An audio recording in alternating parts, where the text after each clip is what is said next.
তো আমাদের বিচার হলে আমরা রাস্তা ত্যাগ করবো, আমরা এই ব্লক করে রাখবো না। শেষ পর্যায়ে চলে আসছে, আমাদের ছোট শেষ পর্যায়ে, কিন্তু পরবর্তীতে যেসব প্রজন্ম আছে ওরা যেন একজন শিক্ষার্থী বান্ধব একজন শিক্ষামন্ত্রী পায়, এর জন্য আমরা আন্দোলন করতেছি। আমরা চাচ্ছি এরকম কোনো শিক্ষামন্ত্রী আমাদের না থাকুক। আমরা একদম সেটাই শিক্ষামন্ত্রী আমরা পদত্যাগ করতে চাচ্ছি। আরও 10-15 বছর আগে যেগুলো হয়েছে, যেই সিরিয়ালে মেনটেন করে চলে আসছে ওই মেনটেন, কিন্তু আমরা তো হুট করে যদি আইসি নিয়ম চেঞ্জ করে একটা ধরাই দেয় তাহলে তার আমরা পারবো। এই জন্য আমরা চাইতেছি আমাদের কোশ্চেন ক্যাটাগরি এবং পরীক্ষার নিয়ম চেঞ্জ করে, এই জন্য। কারণ আমাদের উত্তরপত্র আমাদের পরীক্ষায় গার্ড হবে, এটা স্বাভাবিক। কারণ আমাদের তো দেখার কোনো সুযোগ নেই, আমাদের ইচ্ছাও নাই।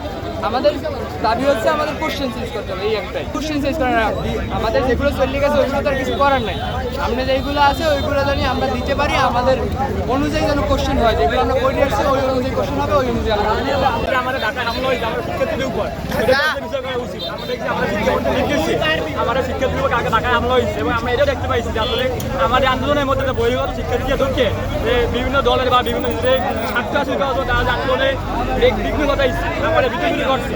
আমরা নিজেদের পক্ষ থেকে তাদেরকে আসলে প্রতিহত করতে চাই, আমরা চাই সরকার তাদেরকে প্রতিহত করুক, কিন্তু আমাদের শান্তিপূর্ণ যে আন্দোলন, এই আন্দোলন কোনোভাবে যেন বিঘ্ন না ঘটে। আমরা চাই বর্তমান সময় শিক্ষামন্ত্রী পদত্যাগ চাই, কারণ সে আমাদের কোনো দাবি মানতে আছে না।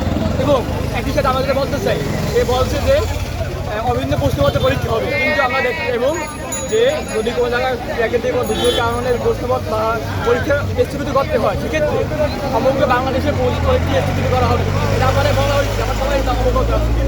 যখন চট্টগ্রামে আমরা এই হয়েছে প্রাকৃতিক দুর্যোগের পরীক্ষা বন্ধ হয়েছে, তখন শুধু চট্টগ্রাম বন্ধ হয়েছে, অন্য কোনো জায়গায় পরীক্ষা বন্ধ করা হয় নাই। এটা আসলে এক মুখে দুই রকম কথা হয়ে গেছে, এটা আসলে আমরা চাই না।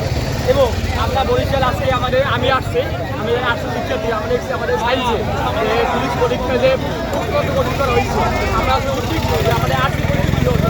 এবং আমার সহপাঠীদের যদি এরকম জিজ্ঞাসা করা হয় পরীক্ষা ক্লাসরুমে পরীক্ষা হলে হেনস্থ করা হয়, এটা আসলে কোনো সুষ্ঠু সমাধান আমাদের পক্ষ নিতে পারে নাই, আমাদের সাড়া দিতে পারে না। তারা প্রতিনিয়ত আমাদের আশ্বাস দিচ্ছে যারা ঠিকভাবে দেখাশোনা করবে, এবং কালকে বলা হয়েছে যে তারা এটা ব্যবস্থা নেবে।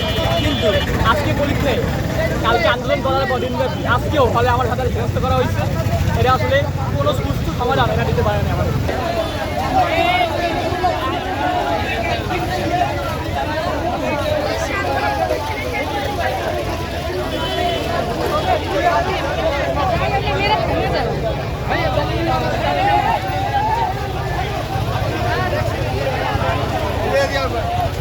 এই